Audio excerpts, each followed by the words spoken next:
He talked about not just going out there and creating content, which is one of my biggest problems. Because, man, I love creating content. I love doing this kind of stuff. And sometimes I do it ad hoc and off the cuff so people get to know me a little bit more. But I also have a strategy. And my strategy for my company, the Trusted Toolbox, is to go understand where these people live, work, and play to those by showing people some of the great things that we can do in people's houses. And the best way to do that is through video. Welcome to the Small Business Safari, where I help guide you to avoid those traps, pitfalls, and dangers that lurk when navigating the wild world of small business ownership. I'll share those gold nuggets of information and invite guests to help accelerate your ascent up that mountaintop of success. It's a jungle out there, and I want to help you traverse through the levels of owning your own business that can get you bogged down and distract you from achieving your own personal and professional goals. So strap in, adventure team, and let's take a ride through the safari and get you to the mountaintop.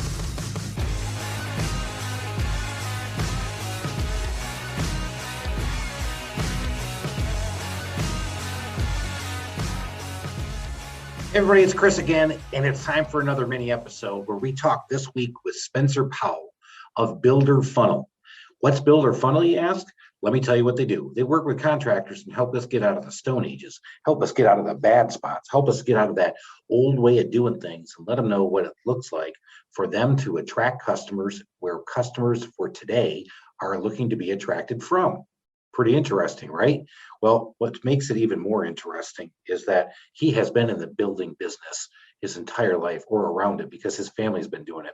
And we had a lot of fun with him talking about the fact that he's been in building for 110 years because of his family experience. What Spencer talked about is something that's key for all of us as business owners. Where do your customers live, work, and play? Where do they live? Where do they work? Where do they play? If they live in their home and they consume content in their home, that's where they live. Where do they work? Well, they may work from the house, or they may go to an office or go to a place of business. And where do they play? For a lot of us, our play today is in social media, and you are grabbing content and consuming content all over the place.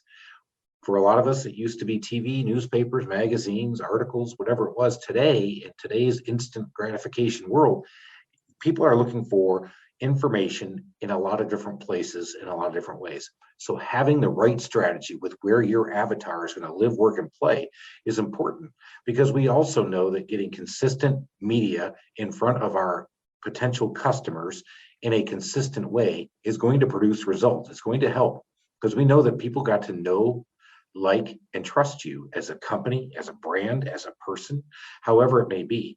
So we know that we got to do that. And he talks a lot about how the builders have a tough time getting out of their mindset going, who's going to go ahead and get a big remodeling job because they found me on Google? Well, that's just it. They're not going to just pick up the phone or look online and go, well, there it is. Google review says this guy can do my bathroom. I'm just going to go with them.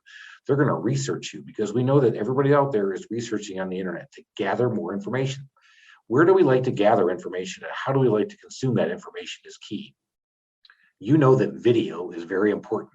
And you know that because while you may be listening to this audio podcast as you're driving around, when you go home or you go to your computer or your desk, you know that you'll be more attended or more intentionally looking at video than you are the written word. For a lot of us, we're starting to get attention starved. So video being up, getting attention grabbing, and being interesting is big. He talked about not just going out there and creating content, which is one of my biggest problems, because, man, I love creating content. I love doing this kind of stuff. And sometimes I do it ad hoc and off the cuff so people get to know me a little bit more.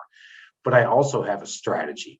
And my strategy for my company, the Trusted Toolbox, is to go understand where these people live, work, and play to those by showing people some of the great things that we can do in people's houses. And the best way to do that is through video.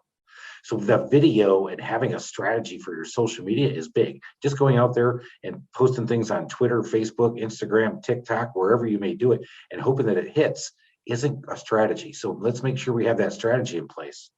I know I'm talking a mile a minute because I love this stuff, but if you got a chance, go out there and give us a DM on Instagram. I'm customerservice.freak. I'm Chris Lalamia on Instagram, on Facebook. Go out there and DM us with some of the content you guys would like to hear us. And I'd love to hear some more questions, because I've gotten some questions already that we're going to answer some of these upcoming podcasts that are going to be dynamite.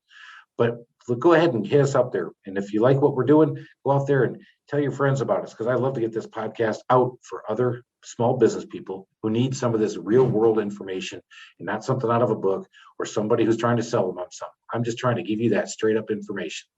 So I'm going to keep on doing this, but in summary, one of the best things to do is to make sure you have a social media strategy and know this about social media because I'm learning this as well.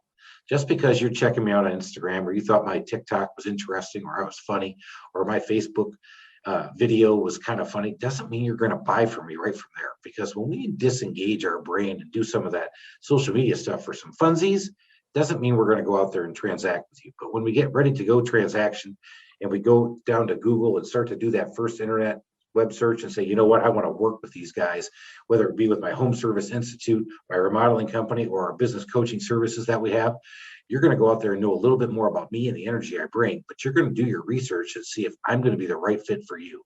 So when you're doing that out there, don't expect the phone just to ring off the hook because you became some Instagram influencer and they just decided they're going to remodel their whole bathroom with you. Just know that it's going to be a complementary strategy to what actually is going to make that phone ring, that email get filled out, or that web inquiry. So go ahead and make it a great day, everybody. And Adventure Team, thanks for listening. I want to get you up that mountaintop of success to go make it happen. Thank you for listening to this episode of the Small Business Safari.